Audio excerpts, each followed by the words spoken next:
போறேன் போடா. டேய் நில்றா. என்னடா எதுக்குடா நெட்டி வச்ச? பின்ன நானே அவசரமா வேலைக்கு போய்க்கிறேன், குறுக்கு வந்துங்கற. என்ன வேலைக்கு போயிட்டு இருக்கேன்ற திமிர்ல பேசிட்டு இருக்கியா? பின்ன இல்லையா, உன்ன மாதிரி ஊர்ல போறவங்க கூட சுத்தின்னு ஓசிட்டியா வாங்கி குச்சிங்கிறேன். என் கடையில வந்து பாரு, என் ஓனர் எனக்கு என்ன மரியாதை கொடுக்குறாருன்னு. மானம் கட்ட பையா.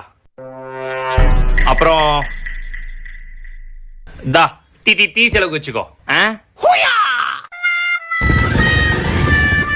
உன்னை சும்மா விட மாட்டேன்டா. எல்லாம் கணக்கு கரெக்டா இருக்குப்பா. ஆமா இது என்னப்பா 800 வீல் 500 போட்டிருக்க? அதுவானே, அது டேமேஜ் வீல்னே. கஸ்டமர் யாரும் வாங்க மாட்டேன்ட்டாங்க. அவர் கல்ல குத்தி அவரே ரெடி பண்ணிக்கிறேன்ட்டாரு. அதனால 500 ரூபாய் குத்துட்டேன். ஓ சரி சரிப்பா. வேலையை ஆரம்பிச்சிட வேண்டியதுதான். மாப்பிள்ள, இவன் எதுக்கு இங்க வந்தான்? நம்ம மைக்கில் என்ன கல்ல 4 வீல் டேமேஜ்னு போட்டு மிச்ச காசை நீ தனியா வாங்கிப்பியாமே.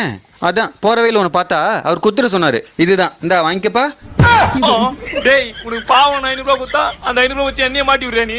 ஓ இதுக்கு தான் நீ டேமேஜ் வீல்னு எழுதி வச்சிருக்கியா? ஆனா அவன் போய் சொல்றானே, எதையும் நம்பாதீங்கண்ணே. சோரி முடிஞ்சு.